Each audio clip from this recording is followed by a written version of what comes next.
You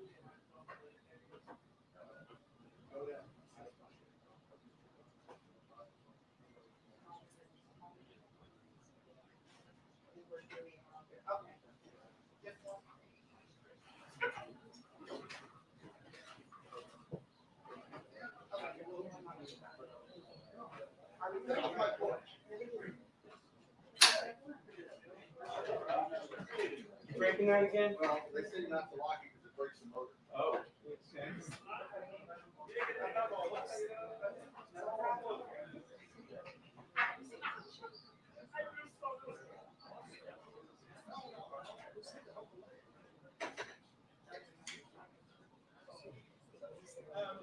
Maybe I'll email it.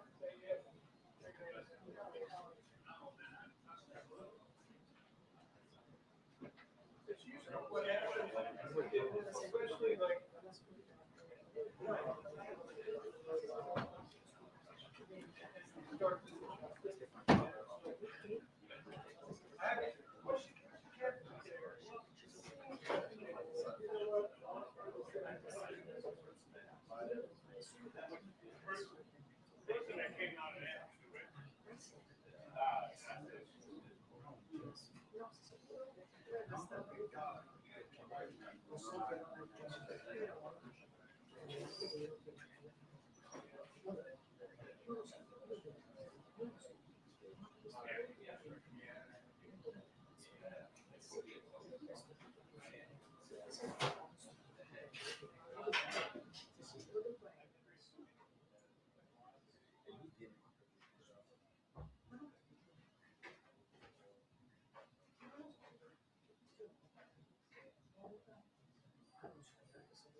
Oh, really?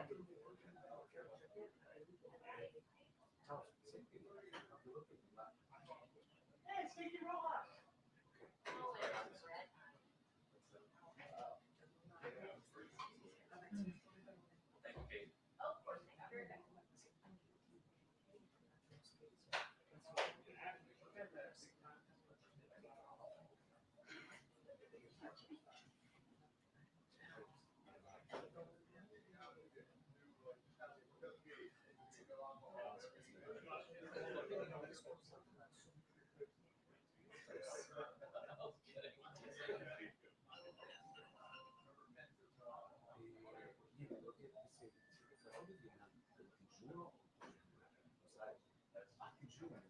Chief Rock.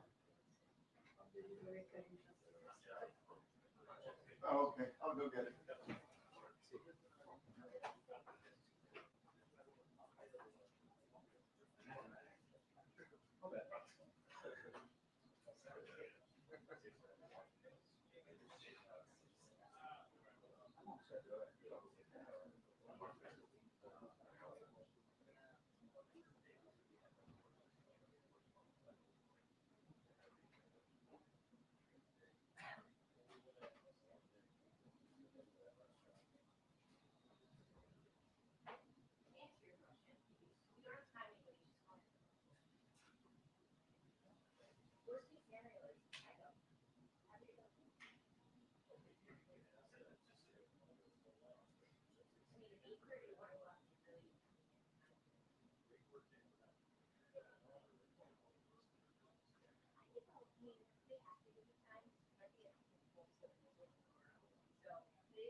Oh, I'm in your chair. Oh, Sorry. here, thank you so much. Warmed it up.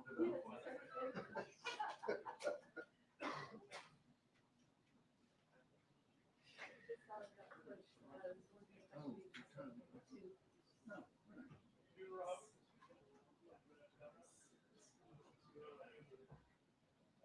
I gotta work on my squad pose. I'm not doing, you know what? I want to do one where I'm mindful and demure. I'm not quite there yet. That's what I was going for. Yeah. All right. The only thing is you're kind of like, you're the lead and you're the background. As it should be. As it should be. That's also my intent. Maybe got and tell the boys that I'm the lead in the back. Yeah. Guys, just back me up, okay?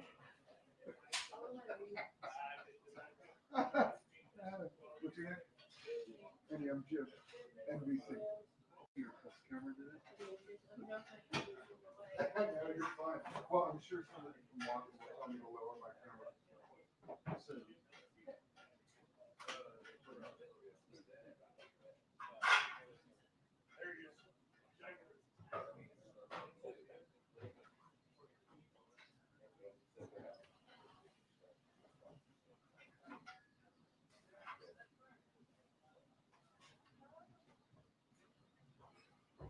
So, which one's gonna be delayed on this one?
all right.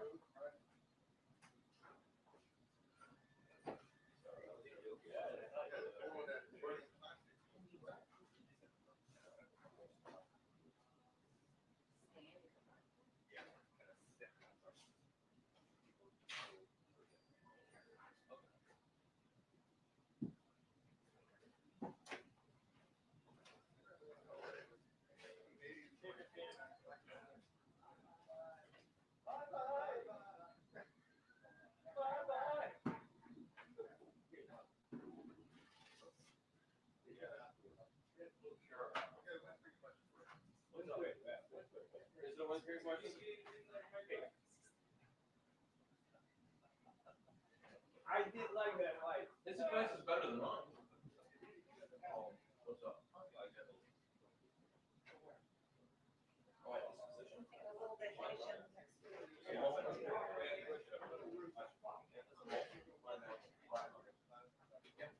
Oh, there I am. Yeah, go this way. Hi, Linda. Hi. How are you? Fine. Middle statement. It's been a long time. Sorry about that. I got it.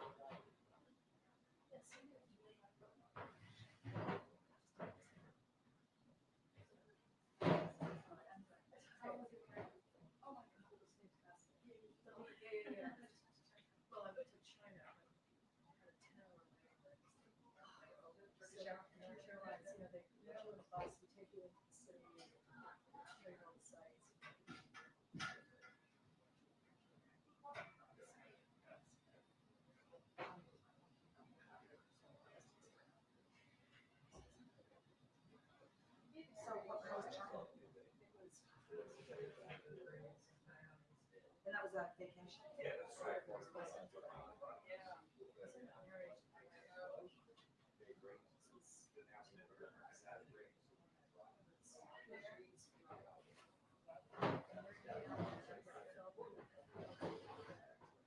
Hey, Nick. Yeah. I need to check the mics or anything with, We're not full. okay. Oh, wait, you mean at the chair? Up here. Yeah, sorry, yeah, you did. I'm Mike and I speak.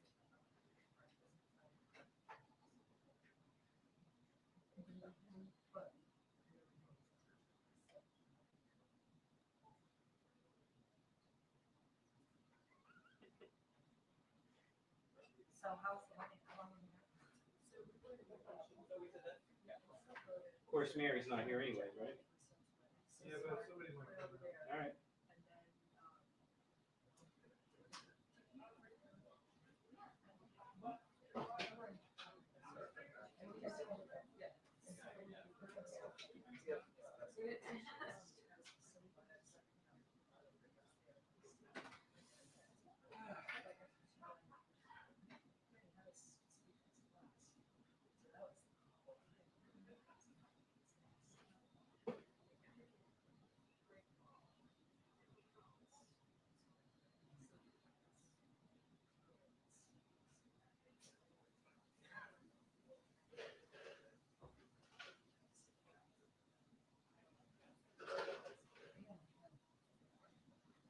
Hey, this is Irvin's briefing room, White House. Just have a mic and IP here.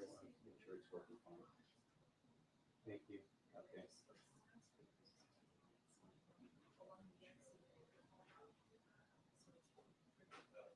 Hey, Dave. I'm in the briefing room. I just wanted to check the mic and the IP. Great piece of programming. Make sure you can hear me.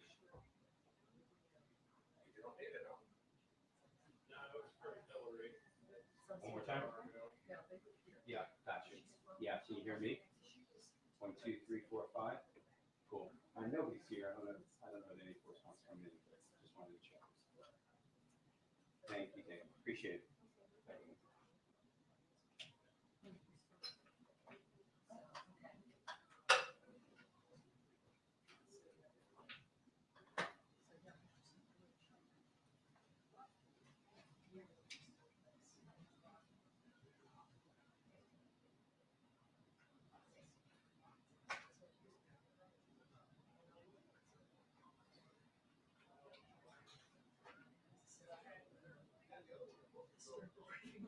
Your husband?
Oh,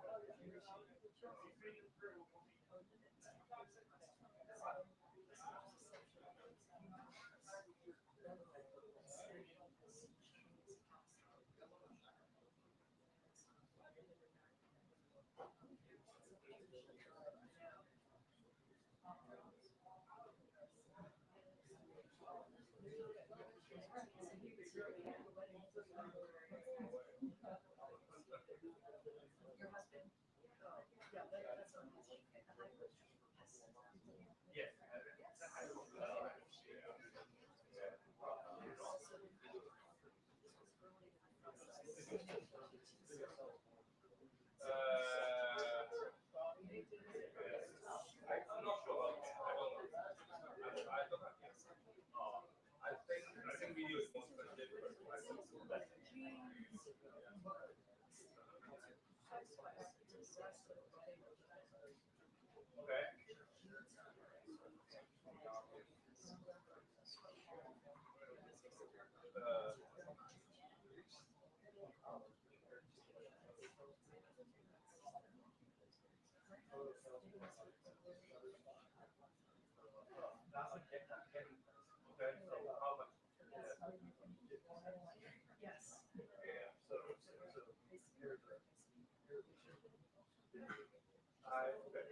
Pardon,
No, you're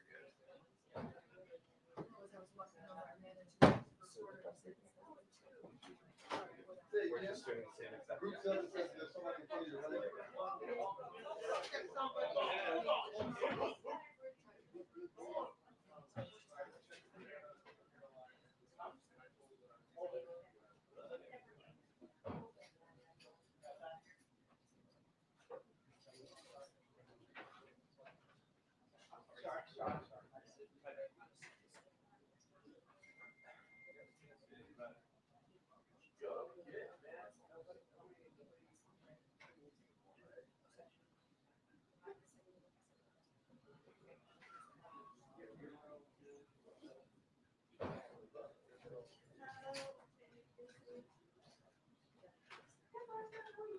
Good.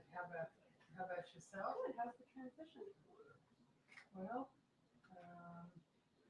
they're probably, they started in 2021.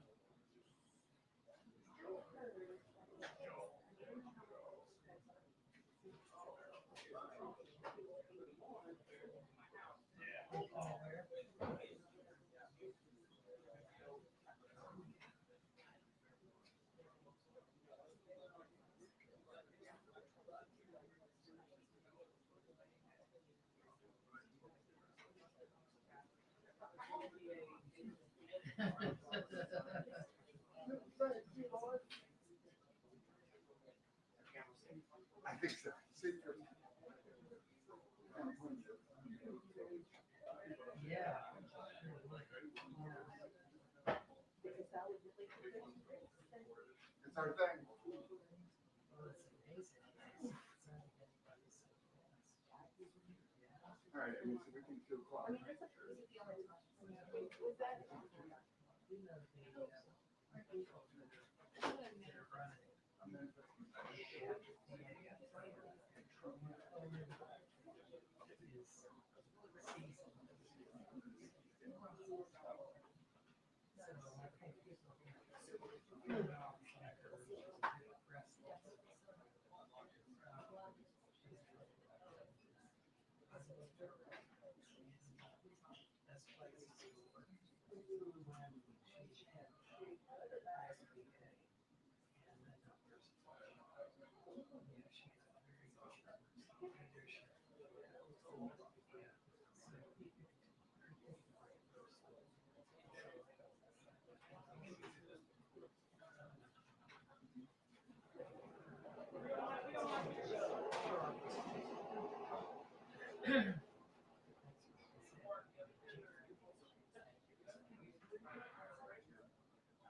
Well, this is where I will be.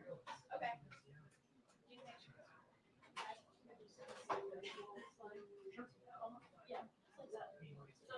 Yeah.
Right, did we get a nice mic check for the mic? Oh, so, so you want me to go and talk into it?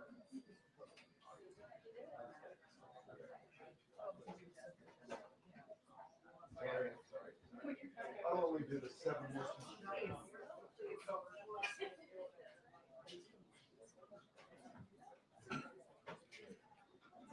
1, 2, 3, 4, 5, 6, 7, 8, 9, 10.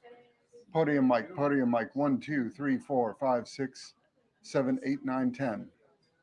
1, 2, 3, 4, 5, 6, 7, 8, 9, 10. I'm holding. Now I'm going to keep talking. 1, 2, 3, 4, 5, 6, 7, 8, 9, 10. Test 1, 2, 3, 4, 5, 6, 7, 8, 9, 10. Test 1, 2, 3, 4, 5, 6, 7, 8. Good. Now we know we paid attention in kindergarten. Now, hold on.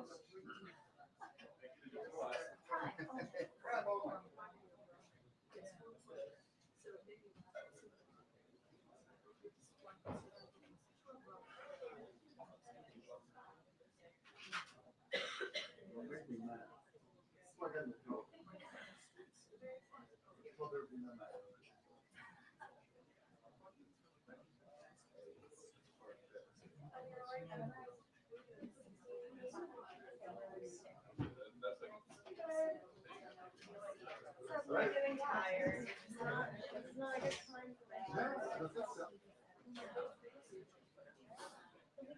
Oh, okay. Yeah, I mean, I slept a full night. It was fine. Yep, yep, yep. I did.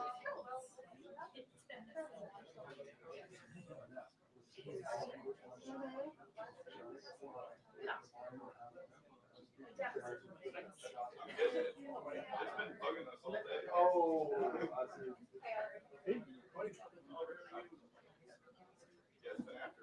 That's a feeling. It's a catch.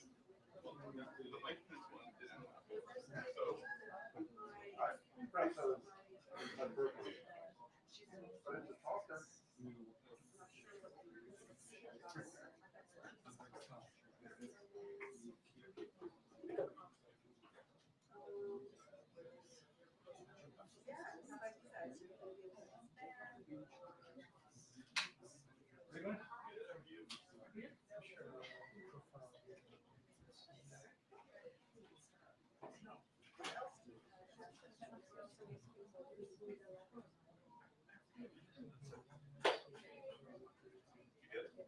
Oh, no, no, no. I was checking the microphone over there. It'll be a single. Oh, yeah, yeah.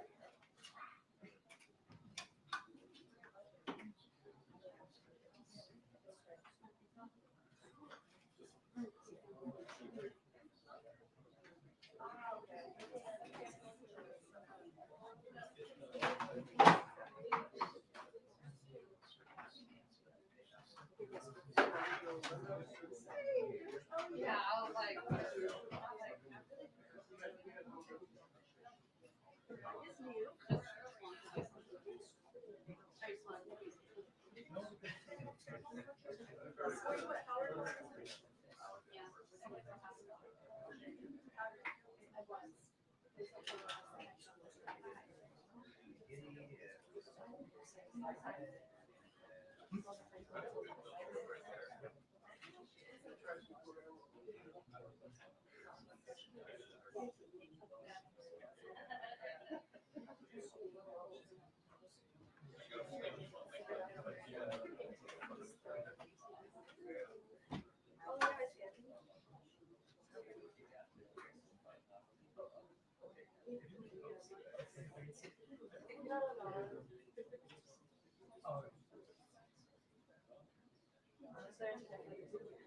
I was there.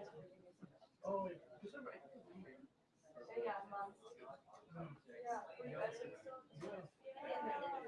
No, I think we must have worked together. Cool. Yeah.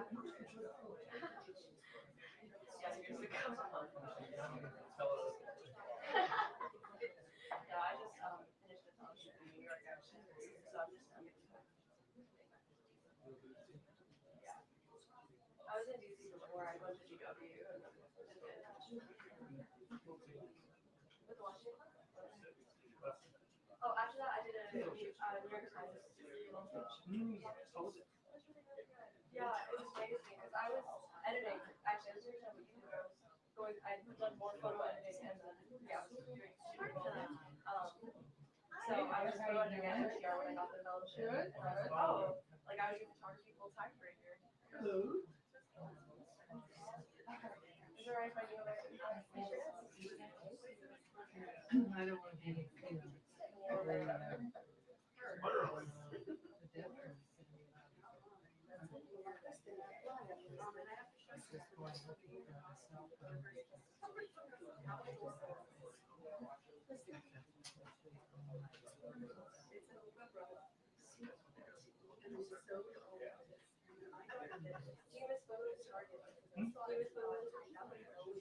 Well, I still have to do it. Cheers? Okay. But yeah, it was different. Because it's like the stories. You get to assign here? Now there were some, just only 5 hours. Oh. Everybody's designated to specific.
What's the latest?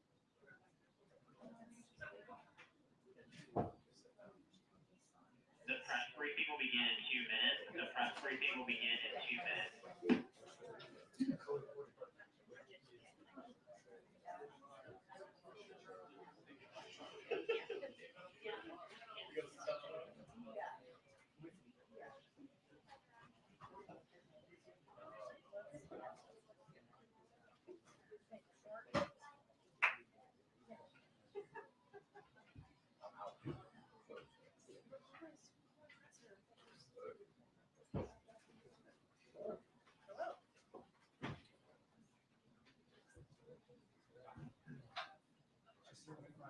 Yeah.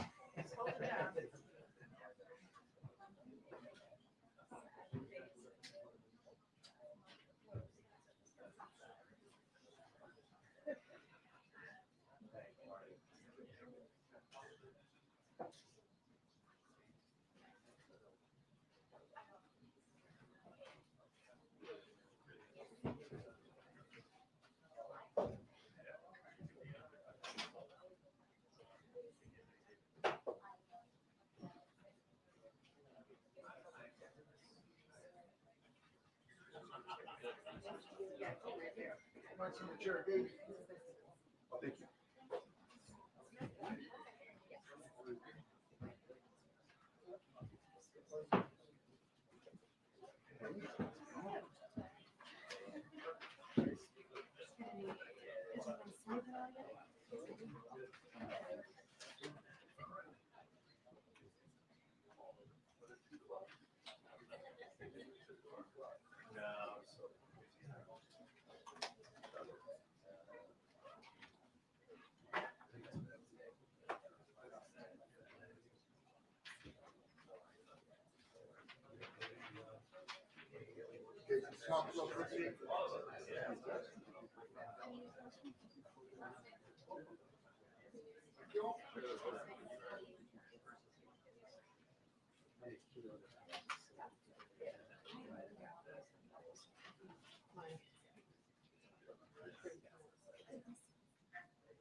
Hi, good afternoon, everyone.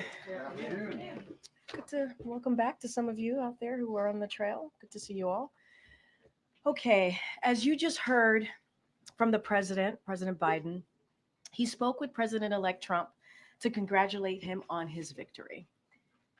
He also assured him that he would direct his entire administration to work with his team to ensure a peaceful and orderly transition of power. That is what the American people deserve. He also spoke with the vice president to congratulate her on a historic, inspiring campaign. And for some people, this election is a time of victory, and others, it's a time of loss. To state the obvious, Tuesday's night's results were not our team's desired outcome. There's going to be a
to the White House for them to meet.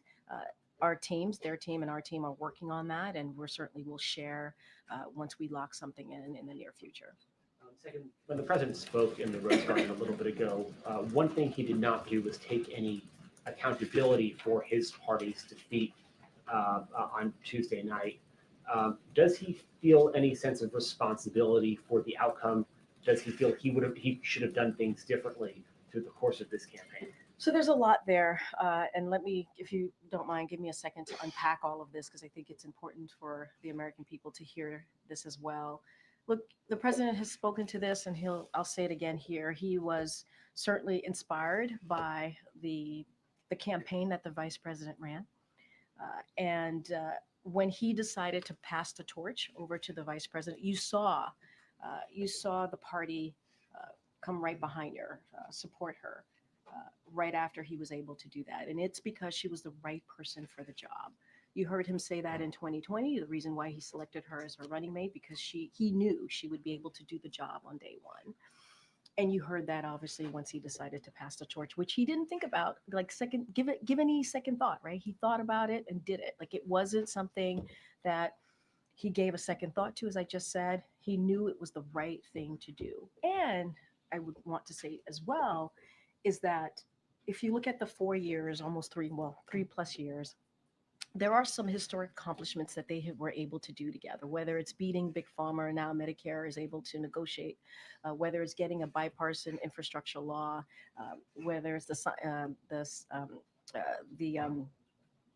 PACT Act, the Bipartisan Infrastructure, the CHIPS and Science Act. Thank you so much.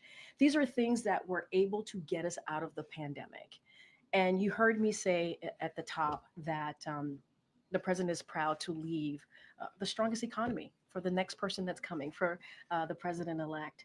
And that's what they're going to inherit. But with all of that said, and this gets to your question, despite all of the accomplishments that we were able to get done, there were global headwinds that because of the COVID-19 pandemic. Obviously, COVID-19 led to disruptions with the supply chain, and it had a political toll on many incumbents. If you look at what happened in 2024 globally, and that's part of what you saw, right? You saw that there was a political toll on incumbent parties around the world here. Now, I'm going to be very mindful and leave the political analysis to the pundits. They're going to dig in. They're going to look under the hood. They're going to see exactly what happened. But what we saw 2 nights ago was not unusual to what we have seen from the incumbencies around the world on the global stage. To restate my question, does the president feel any responsibility for the outcome? The president understands that he's going to respect the will of the people. That's what he understands. He understands that the American people made a decision, and he's going to respect that. He believed he made the right decision. When he stepped aside, decided that he wasn't going to run, he automatically. Guys, here's the thing, and we can't rewrite history. We have to remember what happened in 2022. 2022 is a perfect example, actually, because when we came out of 2022 midterms, we saw a successful midterms for any new administration in over 60 years. And it was because of the president's policies. Let's not forget that all of the accomplishments that the president did, again, I had listed the bipartisan infrastructure legislation, CHIPS and Science Act, the Inflation Reduction Act. Those are popular with the American people. They are. Those policies were indeed popular. And that's what got us through the 2022 midterm. It was supposed to be a red wave. That didn't happen. And so coming out of that, we did see some historic markers there. And so the president believed that he needed to do, he's always going to put the American people first. When he decided to step down and endorse immediately the vice president, that's what he thought was the right thing to do in that moment, in that time. One last for me. Sure, I'm sure my colleagues have a few unpacked there. But, the president entered office. He said he went around traveling around the world. Met with he's always recount this anecdote of, I'd say America is back, and then they would say that for how long? The world now has that answer. It was 4 years and 2 days. Does the president feel like he has let down America's allies and partners? That now sort of the very different worldview than him will now be in the Oval Office. So look, I'm not going to get into what the president-elect is going to do, not going to do. I'm not going to do that. What I'm going to say is the president's message is going to continue to be the same. American leadership matters. How we conduct ourselves on the global stage matters. Uh, we are indispensable nation on the world stage. That is what the president believes, and that is something that he's heard. To your point, when he was around the world. And he appreciates the cooperation that he's received from our partners and our allies. If you think about Ukraine and how we were able to make NATO stronger and get more than 50 countries behind Ukraine.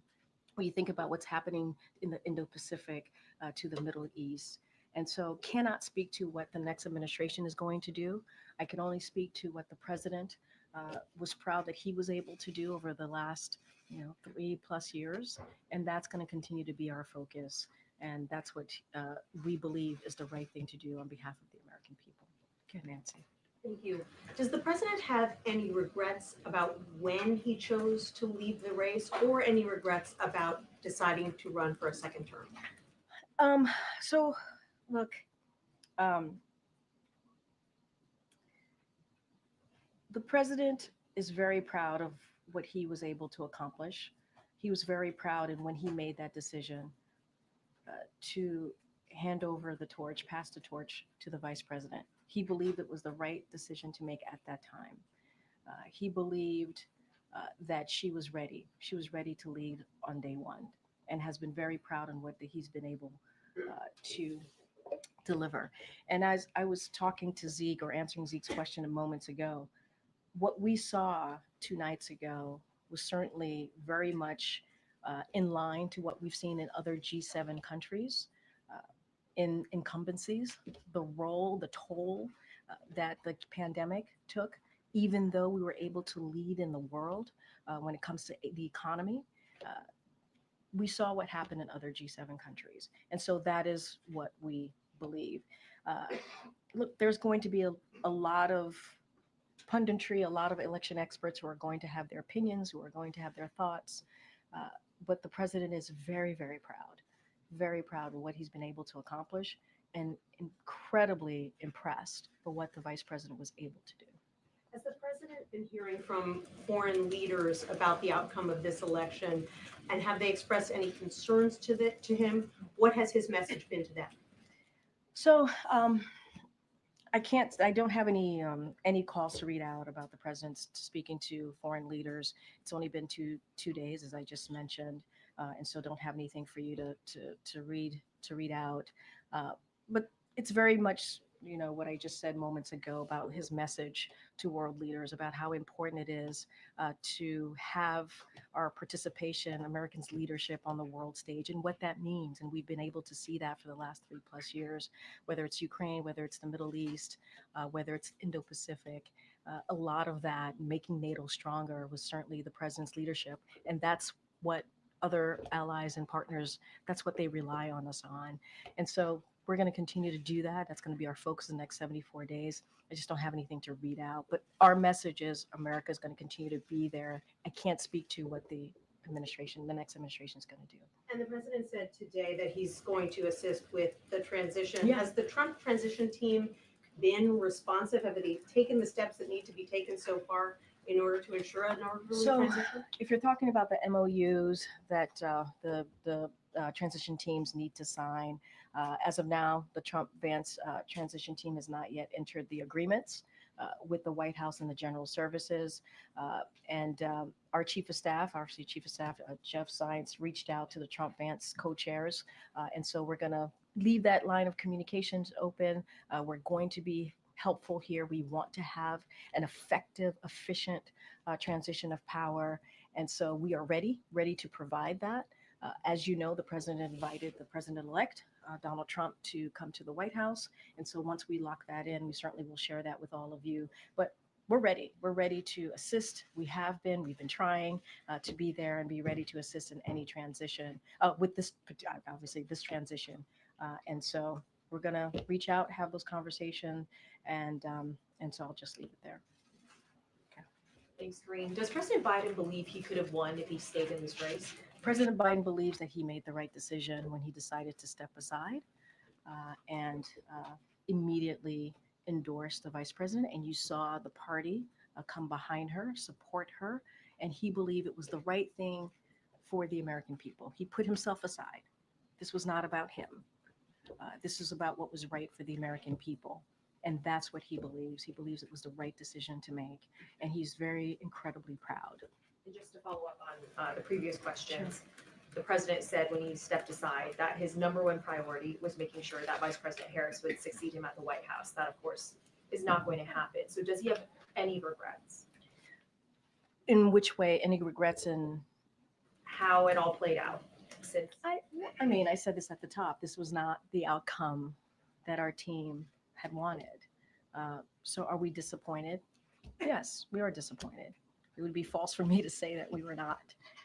But we also respect. We respect the outcome of the election. We respect what the American people voted for, wanted. And so because of that, the president is also going to make sure there is a peaceful transfer of power, because that's what the American people deserve. And so, not going to get into analysis here of specifics of what happened, but what we know is the results. And so, are we disappointed? Of course. But it is important to make sure that what the American people decided on, what it is that they wanted to see, that we respect that, and we'll do that. Now, one of the president's top priorities in the next 70 or so days, when Trump comes in, he could undo quite a bit of what President Biden has put in place through executive action. So a couple of things. Again, I'm not going to get into hypotheticals here about what the president-elect is going to do or not do. I can tell you a couple of our focus, things that we're going to focus on in the upcoming 74 days. And we're going to make sure that we keep the government open. We're going to deliver assistance for communities devastated by Hurricanes Helene and Milton and other recent disasters. We're going to pass the NDAA. That's important. And we're also going to make sure that we confirm well-qualified judicial nominees. That's going to be certainly our focus in the next 74 days. And I'm just not going to get into the next administration, what it is that they're going to do or not do. I can speak to what our focus is going to be. Gotcha. In 2020, President Trump did not invite then President-elect Biden to come to the White House. President Biden has elected now President-elect Trump to come. I'm curious if that was a hard decision for him, given that he didn't have that offer 4 years ago. So, look, you mean a hard decision for him to make, President Biden to make right now? Biden now. I mean, you've covered the president for a long time. I think you covered him when he was vice president. You know Joe Biden, right? You know that this is a person that cares about the American people, that respects the office. And if anything, he has shown that not just the 3+ years, he's shown that as senator, as vice president. And so it is not surprising to me that he would do the right thing on behalf of the American people. This is not about the president-elect, right? This is about the American people. They deserve a peaceful transfer of power. That's what this president understands and wants to make sure that we execute the Biden-Harris administration. And so that is what you saw. That's what you're going to see. That's what you heard from him. You heard that from the vice president as well yesterday when she was at Howard. And that's what you're going to see over the next 74 days. So I think it is in line with who this president is, and how he sees the importance of respecting the American people, and how it is important to make sure we truly have a peaceful transfer of power. And him being the president, the current president, the onus is on him to make sure that happens. There's been a lot of criticism in the last couple of days directly addressed at President Biden for some of the questions that have already been asked. Running in the first place, or not stepping aside faster. Some of that criticism has also been directed at his team and the advisors around him for advising him to do what he did. Can you address that criticism? To do what he did, meaning? Not stepping aside faster and showing what some people say, quoting folks here, an arrogance of believing he was the only one who could beat Donald Trump. I mean, you said something at the end that I do want to just kind of reiterate and remind folks, and it was a good reminder to me, which is like, look, This is the president who has been the only person has been able to beat Donald Trump. I mean, that is true. In 2020, he was able to do that. There were more than 20 candidates who tried to beat him, and he was the one that has been able to do that. I talked about what happened in the midterms, how it was historical for a new administration in more than 60 years to have been able to have that type of outcome from the 2022 midterms when everybody said it would be a red wave. What I will also say is that he's incredibly proud of the campaign that this vice president ran, incredibly proud of her. And when he did decide to step aside, he immediately endorsed her, and the party unified behind her. They did. You said that. My question is just if you can or want to Yeah. address the criticism that's being directed at him for this loss. There's going to be a lot of people who are going to say a lot of things. There's going to be election experts who are going to look under the hood in the next couple of days and weeks and months, as I've said already, and they're going to have their opinion on this race. What I can say is that, and this is something the president says all the time, you get knocked down, you get back up. And the president said this moments again, this is a defeat, but we are not defeated. And the president believed he made the right decision on behalf of the American people, on behalf of this country, to step aside. And we saw what happened in 2022 after the midterms. We saw where we were at that time. And this is how elections are. This is. It ebbs and flows. You win, you lose. And this is where we are today. What we're going to focus on is respecting the American people and how we move forward in the next 74 days. Thank you, Karine. You talked about the influence that the 2022 midterms had on the president's thinking to decide to run for re-election. But around that time in 2023, polls showed that roughly 80% of Americans believed at that time that the president was too old to serve another term. Did he believe those voters were wrong? What he believed is what 14 million voters decided in the primary to make him and the vice president, obviously she was on the ticket, the nominee.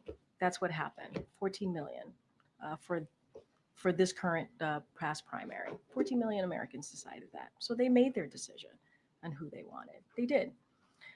That was decided. Now, as we know, in July, the president made a decision to step aside, and he immediately, again, decided to, without thought, without second guessing, endorse the vice president. So you had 14 million Americans who made that decision in the primary. But around that time in 2023, the president's team also very firmly encouraged other rising stars, luminaries in the party, people who had participated in the primaries in the 2020 cycle, to rally behind the president and not to consider their own ambitions. Was that the wrong call? I'm not going to get into conversations. I'm not going to get into that reporting. It is not unusual for people to rally behind the leader of the party. In this case is Joe Biden for the Democratic Party. It is not unusual for that to happen. I'm not going to relitigate or get into what was said, not said. I actually don't have any information on that. What I can say is what the president decided to do, what the president believed, and what the president's going to continue to do is put the American people first. That is the most important thing for him. Does the president have worries about what the country and what this office will look like after January 20th? Look, the president is going to certainly, again, respect what majority of Americans decided.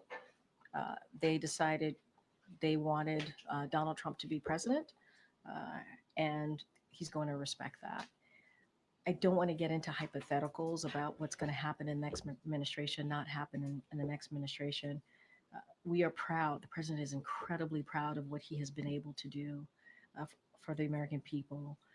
And that's going to continue to be his focus. I talked about the legislative focuses that we're going to have in the next 74 days. And he wants to continue to implement those historic legislations, now laws that he was able to get done.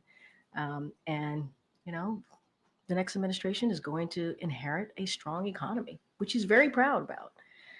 But I think for now, I'm going to leave it there. And does the president hope to meet with the president-elect before leaving to go to South America where he'll meet with world leaders? What I can tell you, it'll be in the near future. We're going to work that out. Certainly his staff is going to work with the staff of the president-elect to find a time that works for both. I can't say the timing just yet, but certainly you all will know when that occurs.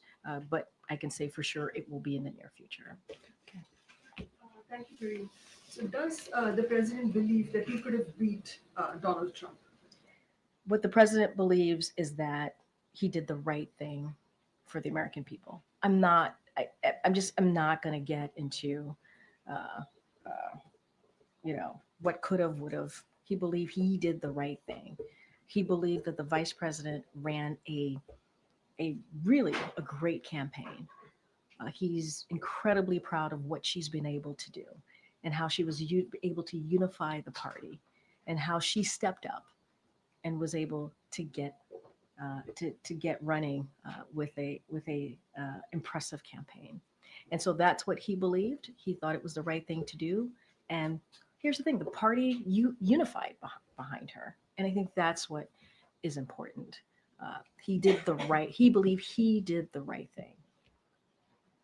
So Republicans have threatened to repeal the Inflation Reduction Act.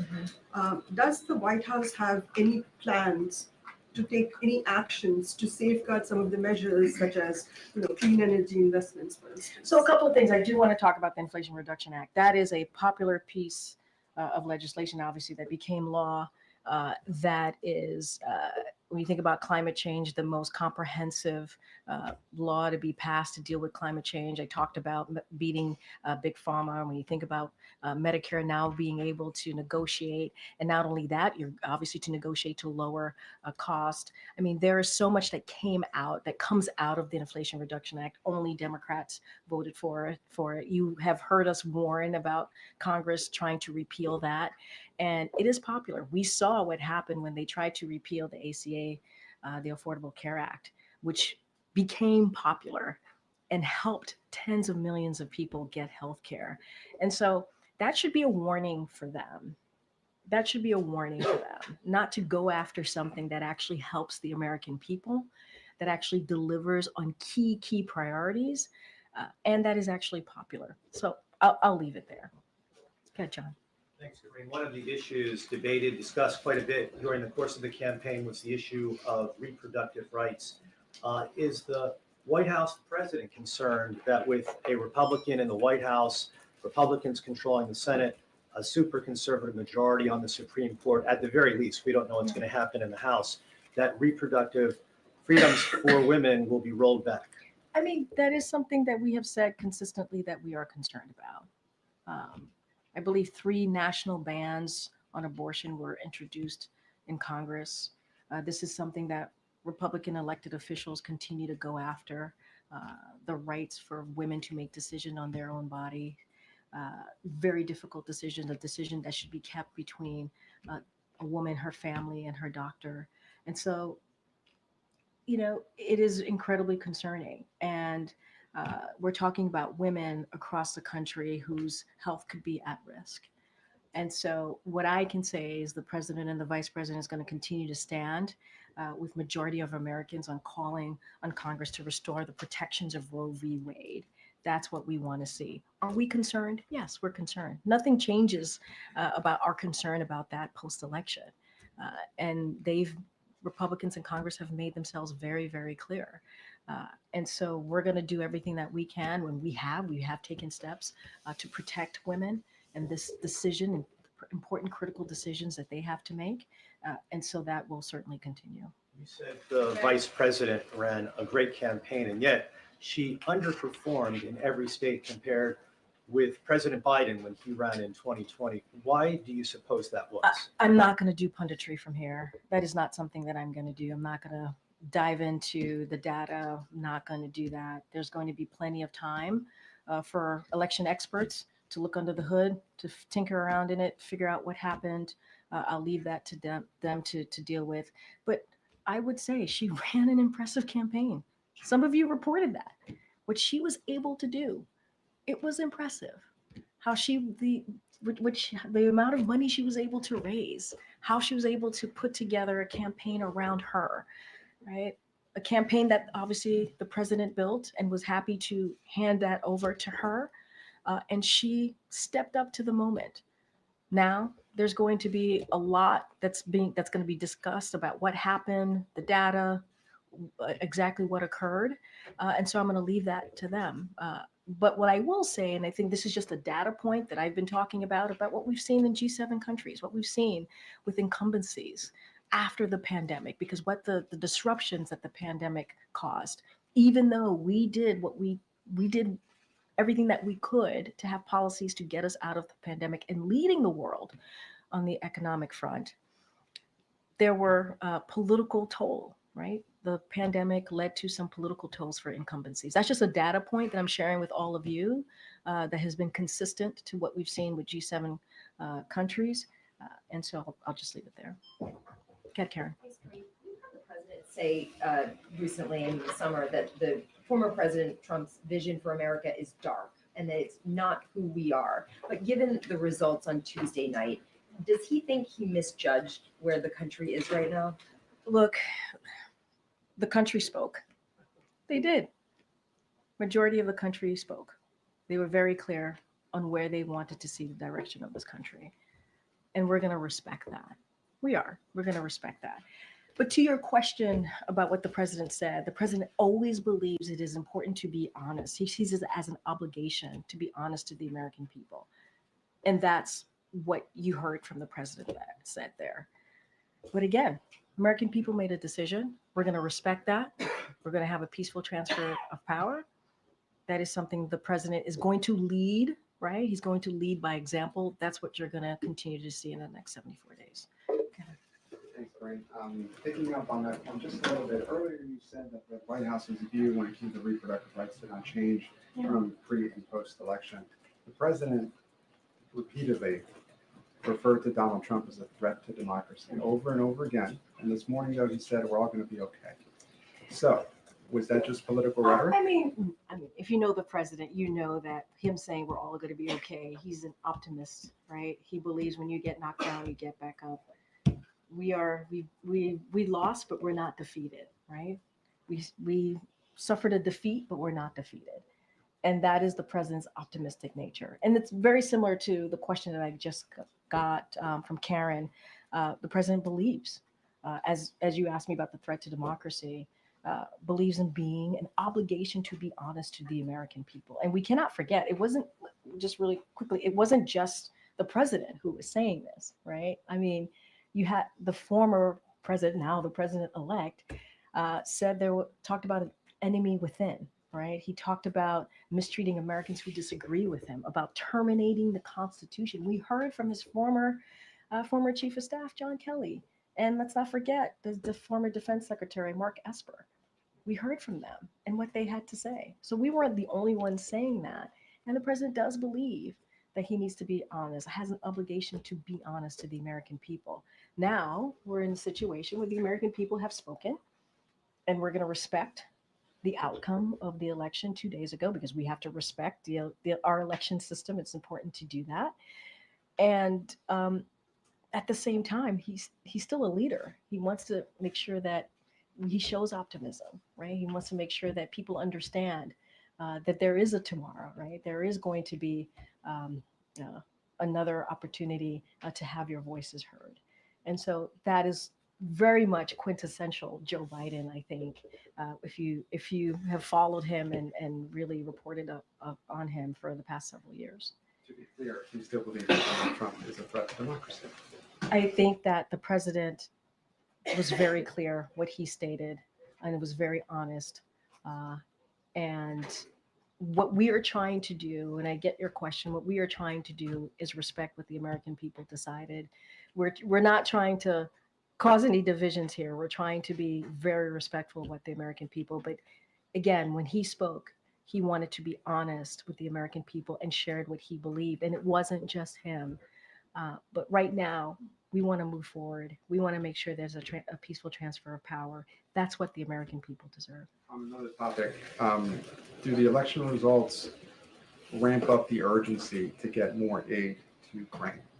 So look, I think in September, the president talked about surging aid to Ukraine, and we've been hearing us to kind of announce aid to Ukraine over the past several weeks, if not months, and so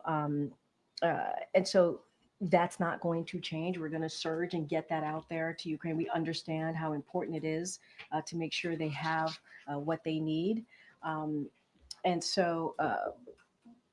That hasn't changed. That is no different. Yeah, we're going to surging that aid to Ukraine.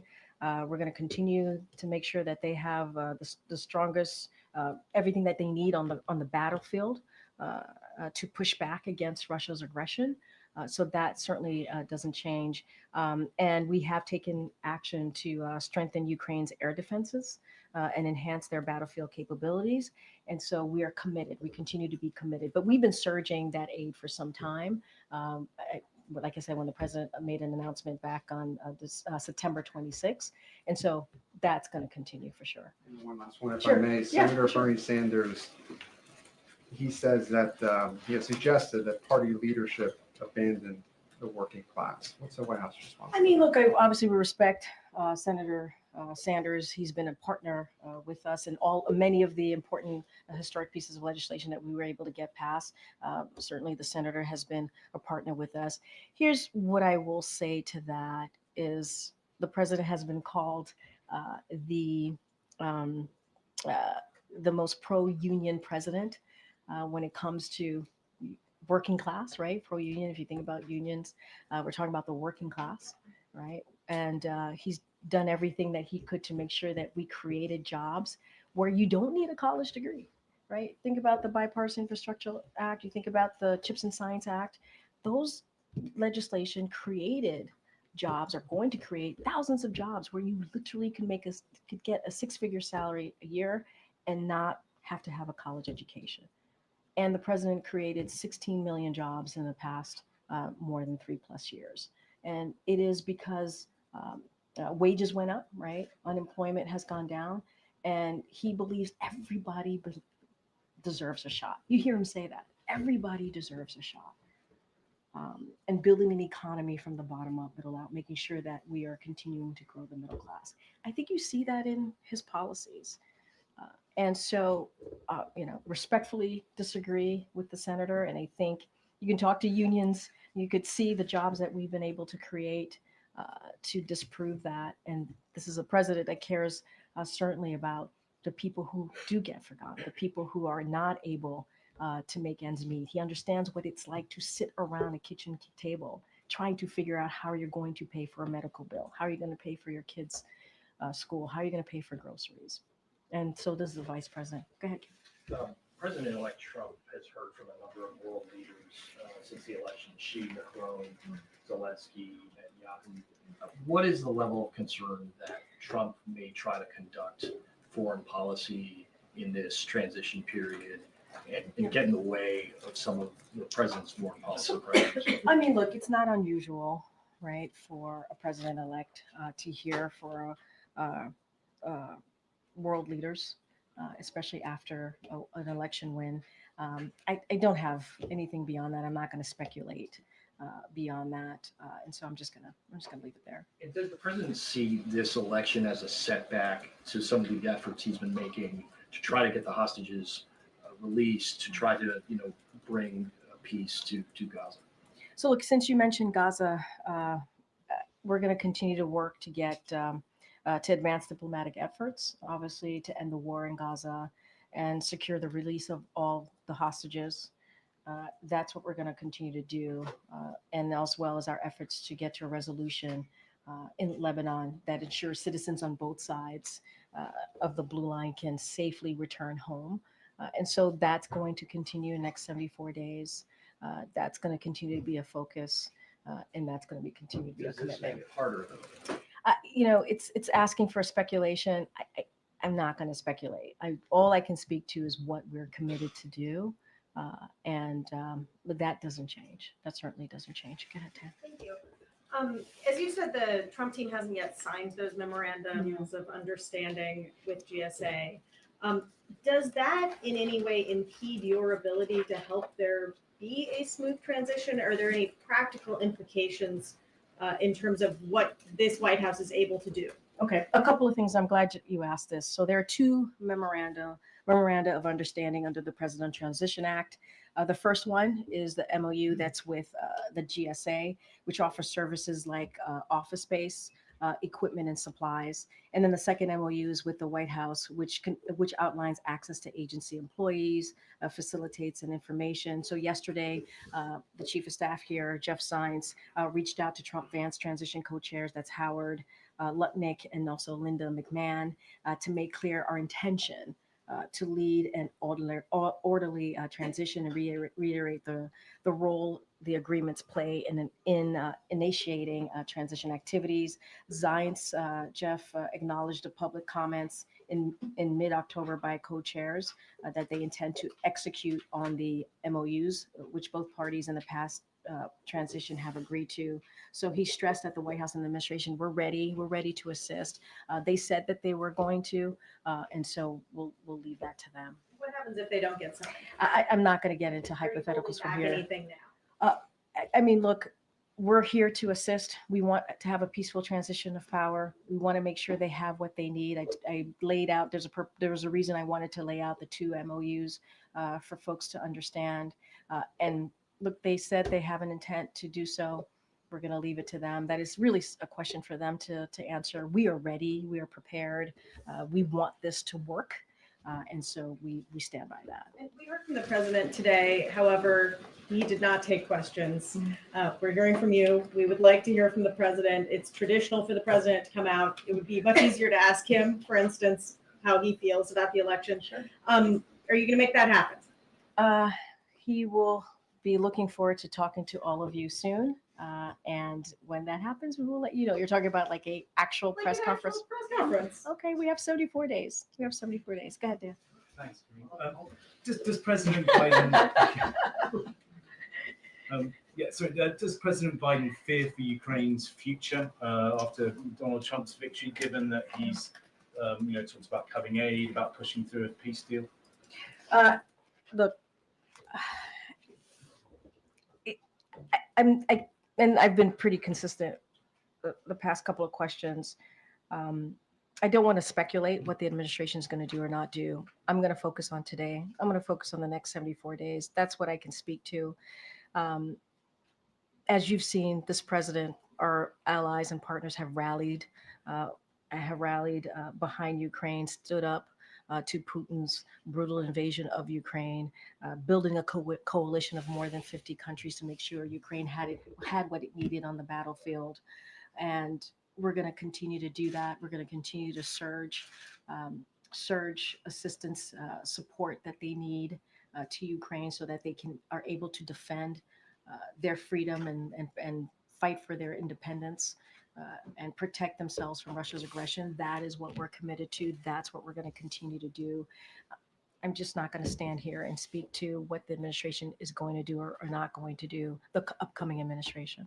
I'm going to ask you to speculate one more time about something else. On a related note, I mean, Vladimir Putin said today he was ready to talk to Donald Trump.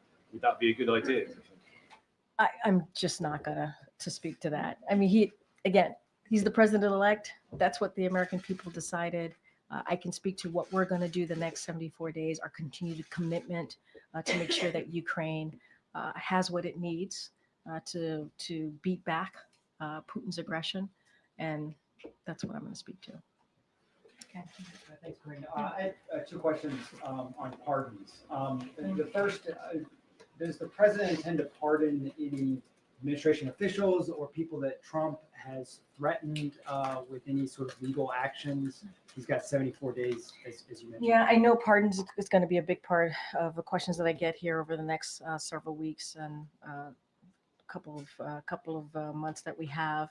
I don't have anything to share or any thought process on pardons. Once we have something to share, we certainly will share that. Secondly, his son Hunter is also up for being sentenced next month. Does the president have any intention of pardoning him? We've been asked that question multiple times. Our answer stands, which is no. You mentioned 2 MOUs. Yeah. Can you give us a flavor of what might be subsequent MOUs that might be coming up? I was talking about the transition and how that there's 2 MOUs that are related to the Transition Act, Transition Presidential Act, and that's what I was speaking to. I don't have anything else beyond that. This is part of the Transition Presidential Act, and that's what I was speaking of. I just wanted to make sure that there was an understanding that there's 2 MOUs. I don't have anything beyond that. Okay. Is the president still planning to attend APEC and the G20 summits next week? And if so, given there's such little time in office, what does he aim to do there, accomplish? So look, he is planning to attend both conferences, if you will. He's going to be going to Peru and Brazil to attend those conferences respectfully. We will have more to share. I don't have anything beyond that, but I can confirm that the president will be attending. Okay, Anita in the back. Thank you. 2 foreign policy questions. First of all, what are your top foreign policy objectives in the next 74 days, especially vis-a-vis the Americans being held in Gaza and Ukraine? What are you doing to work to, if you can't solve these problems in the next 74 days, to handle it in the next administration? So look, the president's going to continue as more broadly speaking of, in more general terms, speaking of the president's focus on foreign policy. He's going to continue to push forward with the progress that we've made over the 3+ years. And that's been on an array of important issues. Whether I've been talking about Ukraine, whether it's continuing to strengthen our alliances and partnership, standing with Ukraine, making sure they have what they need on the ground to beat back against Putin's aggression, tackling challenges we face in the range from Indo-Pacific to the Middle East. So that will continue to be the president's focus on foreign policy matters, certainly that are important to the American people. I spoke to Gaza already when I was asked a question about Gaza. We're going to have those diplomatic conversations. We want to make sure that we bring the hostages home. That is all the hostages. That is a focus. And let's not forget Lebanon as well. We want to make sure there's a resolution there. And so that's a lot. That is nothing new to what the president has been focused on for the past several months or past 3+ years. And so we're going to continue to do that. The next administration may be finalizing the deal and getting the credit for that if you line it up. I mean, look, this is about what's right for the American people. This is right. I mean, I just said moments ago, the president is very proud to be handing over the strongest economy. The next administration is going to inherit a strong economy, and the president's proud about that. He's proud that he's been able to do the work so that the next administration will inherit that. And so, look, we're going to focus on what we can do right now in the next 74 days. And everything that this president does, every focus that he has is on the American people. And that's what we're going to continue to do. At the G20, what is the president's message to China and the other 19 members of the G20, especially vis-a-vis climate change, which, President Trump has a very different. Yeah, and we'll have more to share on what the goals and what the message is going to be when the president travels next week. I was able to confirm that he'll be attending those 2 conferences. We'll have more to share for you all, but I think we've been very clear on our messaging when it comes to the Indo-Pacific, when it comes to China. I think we've been very clear on that, but we will certainly have more to share. Go ahead, Jerry. Considering the outcome of the election, what is the White House's message to Black and Brown communities, LGBTQ Americans who are fearful of the vulnerabilities of a Trump administration, given some policy proposals like eliminating DEI mechanisms, banning LGBTQ, bans in healthcare and classrooms, and how is the president thinking about ways he can advance or preserve civil rights, his agenda in these final days? So look, the president and the vice president, as you know, have put civil rights as one of the top issues in their administration, and we have taken action to make sure that people who are vulnerable and did not have protections or needed additional protections, we made sure that we did everything that we can with this administration so that people in those vulnerable communities feel protected. And that's something that the president and the vice president believe in, are very proud of, and continue to do. And when it comes to this election, I said this, we did not have the desired outcome. There are some people who are celebrating and some people who are heartbroken by this moment. And we understand that. But the reality is majority of the American people voted. And so we're going to respect that. I don't have any new policies to speak to. But for those who are hurting, we see you, we hear you, we understand what you're going through, but don't have anything else to speak to. And there are reports of racist text messages targeting Black Americans being sent across the country, particularly on college campuses, Ohio State, University of Alabama, Clemson University. And these messages are claiming to be from Trump supporters, indicating that recipients have been selected to, quote, pick cotton on plantations. These messages were quickly condemned by campus and civil rights leaders. But is the White House tracking this, and what concern does the White House have about the outcome of the election leading to heightened hate speech? Well, look, I have not spoken to the team here about that reporting. It does sound concerning, obviously. I would have to go back and get a better sense of what is indeed happening and what, the facts are. Just going to the broader question, it is important for every community to feel safe, to feel protected. That is something that this president has done and the vice president has done over the 3.5 years. We understand how vulnerable communities can feel, and it is important that we do that. And I think that's why in the next 74 days, the president wants to lead by example. That's why we keep talking about a peaceful transfer of power. That's why we keep talking about the importance of the election system and the results, because he believes it's important to, again, lead by example as president of the United States. And that's what we're going to do here. Again, I can't speak to the reportings directly. If it is, indeed is what's happening, it is concerning. And so let me talk to the team and get you a fuller answer. Okay, go ahead. What will Kamala focus on in next 74 days? And will she spoke with J.D. Vance? Oh wait, I'm sorry. You're talking about the vice president? Yes. Okay. So I think I talked about what the administration, which obviously includes the vice president, what we're going to focus on the next 74 days. I will have more to share with you about a potential meeting with the vice president and the incoming vice president, J.D. Vance. Don't have anything to share with you at this time. Go ahead, Brian, in the back. Thanks a lot. Donald Trump had classified documents at Mar-a-Lago that he did not secure. Does the president have concerns about classified information being given to Donald Trump in the next 74 days as part of the transition, that Donald Trump would not take steps to protect that?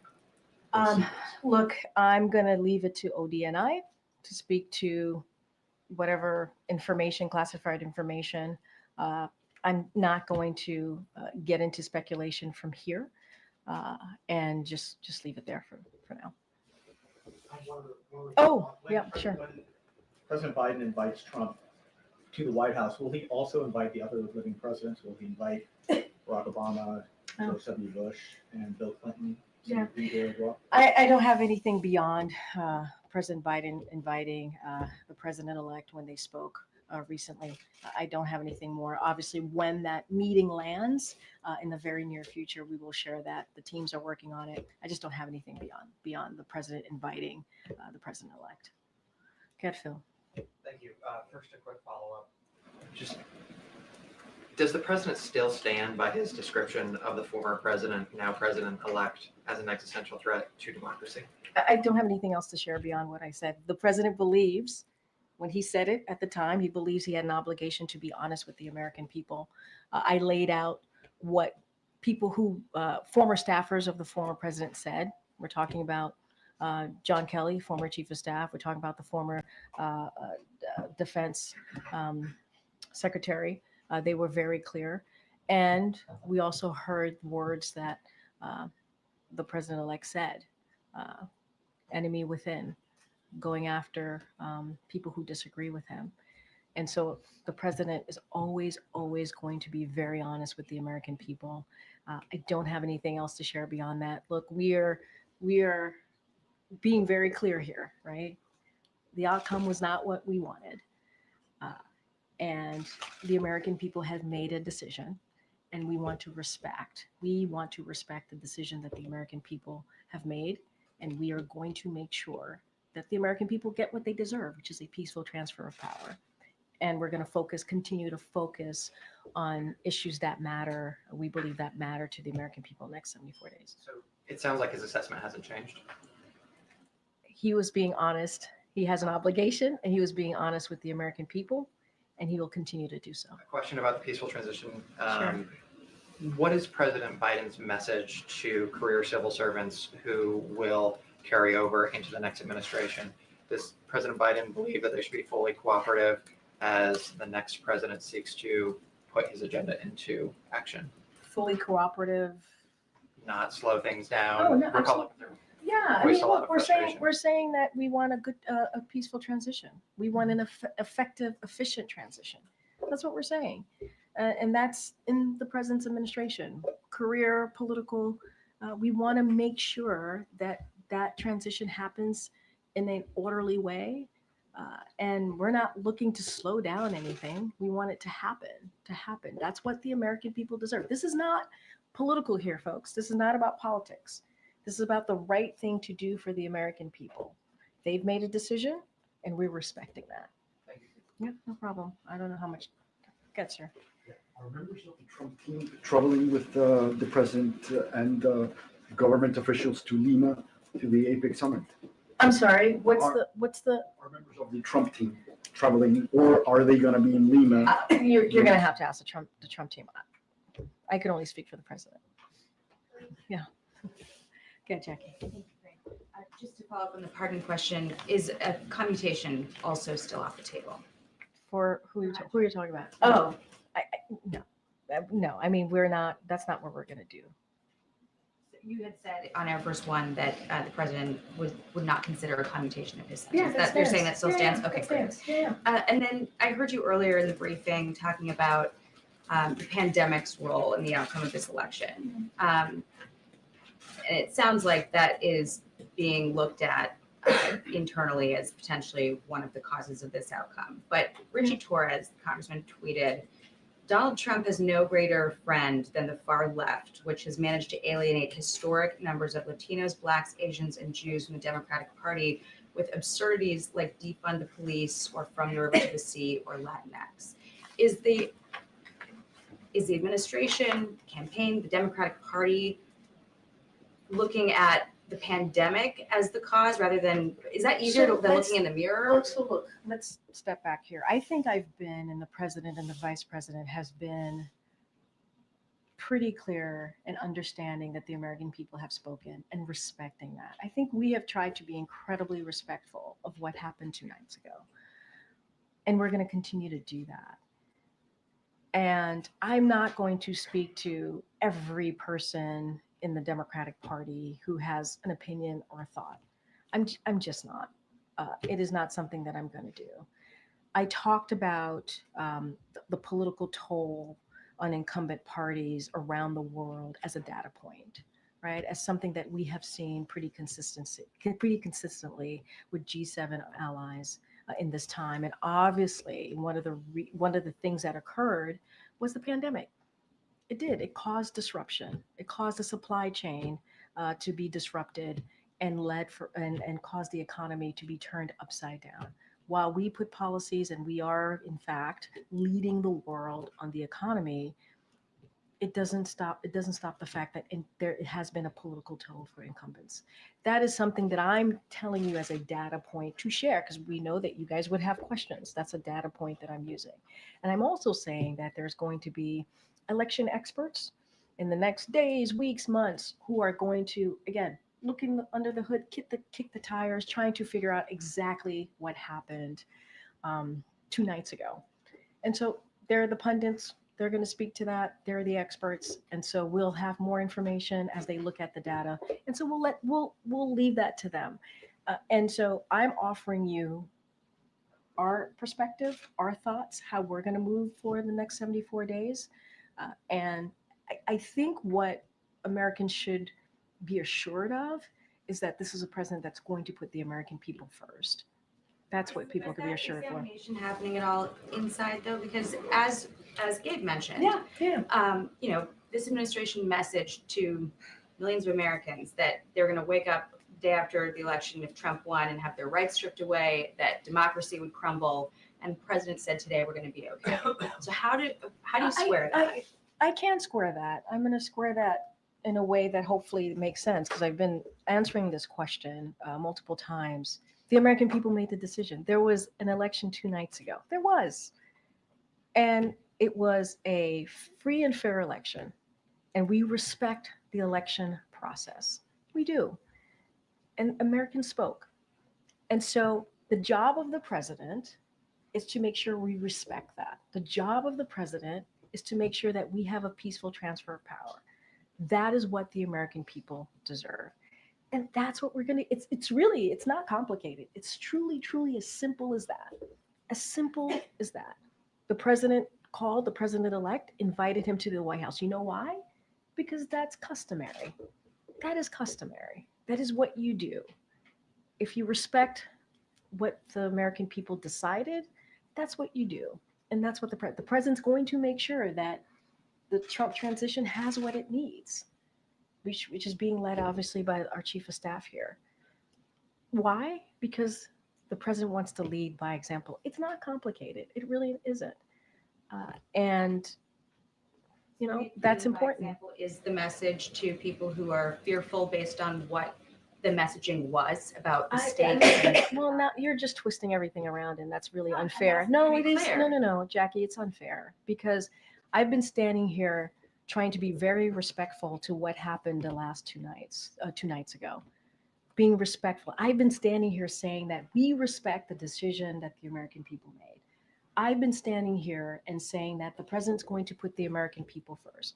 I've been standing here talking about how the president's going to make sure that they get what they deserve, which is a peaceful transfer of power.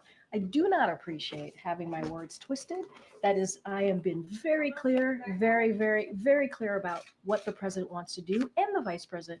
We want to make sure that we deliver for the American people. They deserve a peaceful transfer of power, and that's what you're going to see. Thanks, everybody.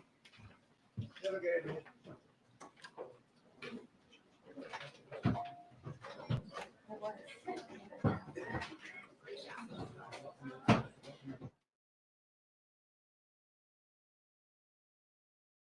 good